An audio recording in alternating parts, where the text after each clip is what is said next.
AEW President Tony Khan discusses AEW Dynamite slipping ratings, the ongoing media rights negotiations with Warner Bros. Discovery, as well as fan expectations for some of the storylines within the company. All of this and more in this new story.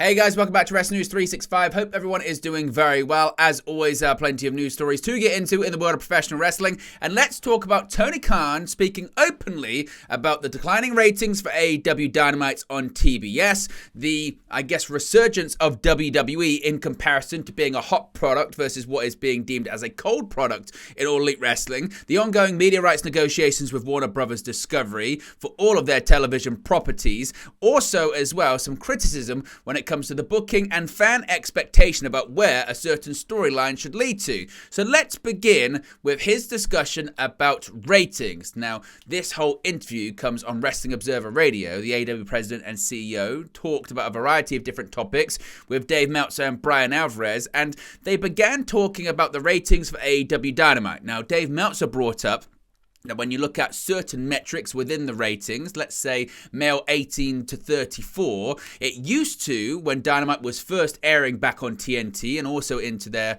reign on TBS, it used to beat Monday Night Raw in that metric, not in terms of total viewership, not in terms of other key demos, but males aged 18 to 34 used to, not all the time, but sometimes beat Monday Night Raw. Now, they don't. It certainly flipped considerably. Ratings are down for AEW Dynamite. Total viewership is down for AEW Dynamite. Meanwhile, when you look at the competition, WWE, in all of their three major brands, that being Raw, SmackDown, and NXT, they have experienced year-over-year growth, not only in total viewership, but also in several key demographics. When asked about the ratings, here was what Tony Khan had to say. The male 18 to 34, when you started, to me, that was like a really strong demo. In fact, I'm pretty sure that the first demo you beat Raw in probably was that on a, I wouldn't say an every week basis, but fairly often. I mean, Raw was down, you were on the ascent, and, it was always like, which domino is going to fall first? And it was males 18 to 34. You were getting a young audience. You were the hot thing at the time. And now it's definitely gone in the other direction in the sense that WWE has gotten really strong. I mean, with men.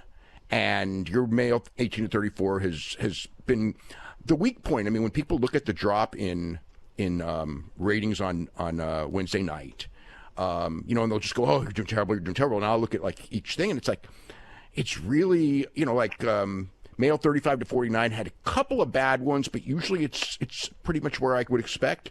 But the male 18 to 34, even this week, when everything was up, it was still down. It's been a problem thing, and part of it is probably people shifting. There's to the other side, but what do you think when you look at that? Because I think that's an important one, because it's like the hot, it's still going to be, generally speaking, a wrestling show is still going to be 60 to 70% male viewers. It's always going to be more males than females, except for there's probably some promotions historically where that wasn't the case, but very few. So it's kind of like that's an important thing, especially for television, because they're so hard to reach. I know that like most TV shows would die for your male 18 to 34 demo number, but it has, it has. That's the important thing to look at. That's the perspective. The last thing I would really stress what you said is most shows would kill for our 18 to 34 demo. They would. And I want to continue, building. I think that having MJF back in recent weeks is going to be very good. Jon Moxley, I'm excited about the summer schedule. He's defending the IWGP World title, but I have a lot of dates on Jon Moxley in the summer, hopefully as the IWGP World Champion. He's not in the G1. And I think that works out really, really well for us, because Mox is somebody who's moved the needle a big time. And then, of course, we have other great stars like Kenny Omega is a great example. We talked about Adam Cole, Hangman. A lot of people that I want to get back into the show that historically have been really big draws to that young number. And a lot of the people you're talking about, they're still here. They just haven't been on the show as much. MJF just wrestled his first match back last week, the week before, 10 days ago, I guess, from right now. And I think MJF being back is a major needle mover for us. And the fact he wasn't on the show at all until these past couple weeks, it's, I think not been ideal. And we really want to get him going. And like I said, Mox has spent a lot of time traveling, wrestling in Japan. I really want to have Mox here, ideally as the IWGP World Champion, but also defending it, fighting in AEW. And then, like I had mentioned to you, I think the most important key point is that for us, we've had historically really strong numbers and maintain really, really strong numbers in TV. And that is the thing we need to do, is keep doing what we're doing, because the numbers we have are numbers people in TV would kill to have. Now, what about these talks with Warner Brothers Discovery? What about the media rights negotiations? Well, of course, WWE, they've locked in all of their media rights for Raw moving to Netflix, SmackDown moving back to USA Network. Of course, NXT is moving to the CW Network. And Tony Khan suggests that actually WWE, the competition to AEW, securing their media rights deals first could actually be a positive for the company. And he insists that he is doing his market research. He insists he has retained data analysts. And he stresses once again that most television shows would kill for their ratings and key demographics, and he insists that things will heat up over the summer, not only when it comes to their ratings, not only when it comes to their product, but also when it comes to their media rights. I really need to focus on doing good shows for AEW, not about what competition is doing. I think that in this case, our competition going out ahead of us and getting good media rights deals was a positive for us, and actually is good for us because we have very good historical comps, and these comps, are very favorable for us. So that's one thing I've done, is a ton of market research and retain top analysts and data scientists. And in looking at this stuff, the last thing you said is really the key thing, Dave, that most TV shows would kill for our ratings and demos. And in sports, we skew really young. And, instead of focusing on, hey, when Kenny Omega and MJF and Adam Cole were on the show every week, in addition to all these other wrestlers, and Mox was here every week and everything was running perfect, then yes, like we've had these demos that are, even better than what we've had. But yet right now we maintain some of the best demos in sports. So I really do think it's important to focus on that, because I think it's going to be a really, really good summer for us. And we had really good growth through last summer too. And, getting back to the best of what AEW does is really important to me. And historically, I think we've done a lot of that in the summer. Look at 2021, which is considered our best year. There was a pattern there too, where we had moved around a lot with the playoffs, stuff that sounds familiar now. And people were kind of ready for us to pick up and get some steam going into the summer in 21. And that's really what happened, because it's remembered as maybe in many ways some of our strongest business, yet most of our strongest business has happened in the past year.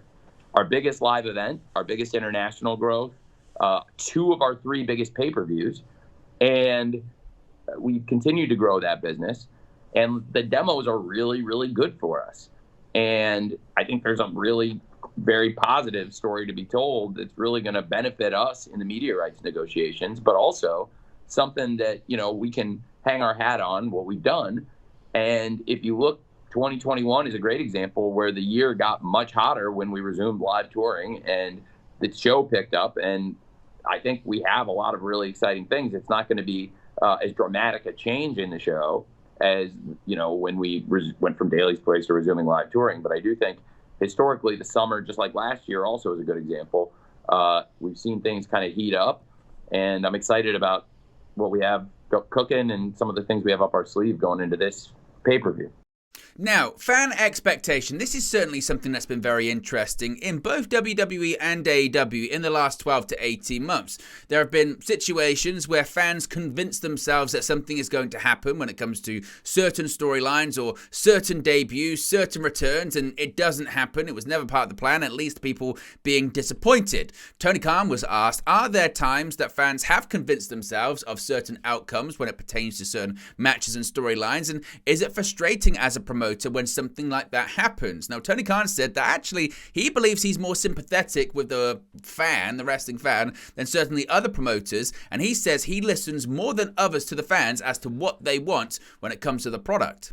And I guess the question is, when you've got like an Owen Hart tournament, and you've also got a pay-per-view coming up, and then you've got a big show coming, it's one of the fun things for fans is, okay, who do we think is going to win the tournament?